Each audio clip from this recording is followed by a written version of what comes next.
3.1 સ્વાધ્યાયનો છેલ્લો દાખલો, છઠ્ઠો દાખલો શું છે તો કે ભાઈ આનો આલેખ દોરવાનો છે. પહેલાં આપણને નહીં કીધું છે, આપણે આલેખમાં ધ્યાન દઈએ, પછી એમાંથી કંઈક ત્રિકોણ મળશે ને ત્રિકોણના યામ લખવાના છે ને છાयांકિત કરવાનું છે, કરીએ, બધું કરીએ. ઓકે, તો પહેલાં આપણે આલેખ દોરીએ. એની માટે આ બંને સમીકરણો હું અહીંયા લખી નાખું.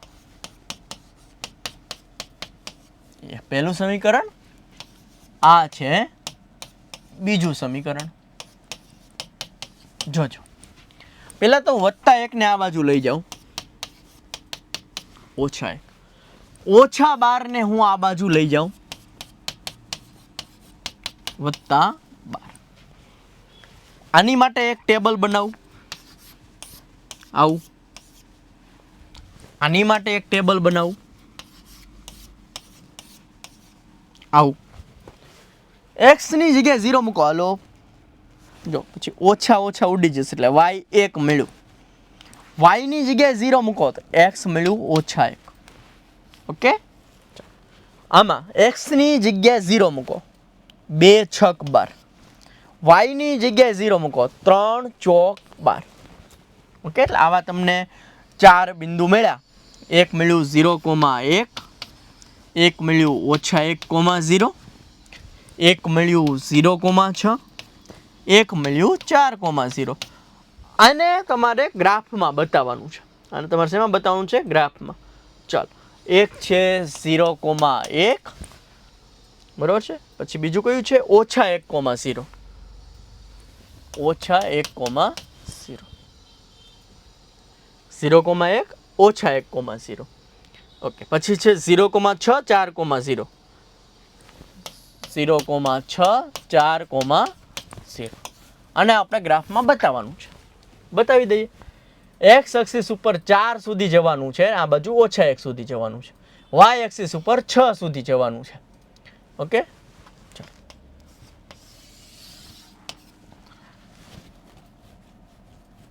x એક્સિસ ઉપર -1 સુધી જવાનું છે અને આમ 4 સુધી જવાનું છે.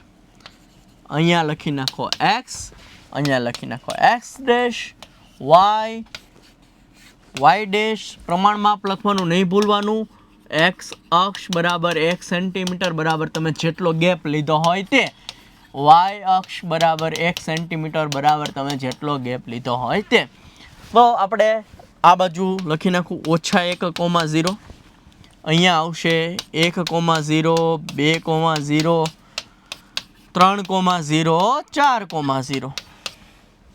y એક્સિસમાં તમારે જવાનું છે 6 સુધી. ક્યાં સુધી જવાનું છે? 6 સુધી. 0,1, 0,2, 0,3, 0,4, 0,5 અને 0,6 સુધી જવાનું છે. ચલો, 0,1 ક્યાં છે? આ રહ્યું ભાઈ. ઓકે, -1,0 ક્યાં છે? આ રહ્યું. આ બંનેને જોઈન કરી નાખો. ઓકે, જવા દો. 0,6 ક્યાં છે? આ રહ્યું ભાઈ. 4,0 ક્યાં છે? આ રહ્યું ભાઈ. અને શું કરી નાખો તમે? જોઈન કરી નાખો. જો આ ત્રિકોણ દેખાણો, એ ત્રિકોણને તમે છાयांકિત કરો.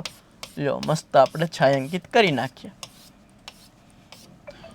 એ ત્રિકોણના ત્રણેય બિંદુના યામ લખવાના. જો એક છે -1,0, એક છે 4,0 અને આ બિંદુ કયું છે તો આનું નાનું લખી નાખવાનું છે. તો અહીંયા આવશે તમારે કયું આવશે? બીજું એક તમારે જે છેલ્લું બિંદુ છે એ કયું આવશે? 2,3. ઓકે, અહીંયા જે પોઈન્ટ મળશે એ કયો મળશે? 2,3. અહીંયા નીચે 2 મળશે ને અહીંયા ક્યાં મળશે? 3 મળશે. તમે આલેખમાં દોરશો એટલે તમને પરફેક્ટ આન્સર મળશે. પણ આ ત્રિકોણ હોય એને છાयांકિત કરી દેવાનું અને આ ત્રણેય બિંદુના યામ લખવાના. બરાબર છે? અહીંયા આપણે આલેખ નથી એટલે થોડું ઘણું આગું પાછું થાય, પણ કેમ કરવાનું મેં તમને શીખવાડી દીધું છે. અને તમે આલેખમાં કરશો એટલે તમને પરફેક્ટ આન્સર મળશે. ઓકે, કેવો આન્સર મળશે? અહીંયા 2,3 મળશે. અહીંયા નીચે 2 જશે લાઈન ને અહીંયા જશે 3 તમારી લાઈન જશે. અહીંયા તો તમારે પરફેક્ટ આવે જ છે, -1,0 અને 4,0.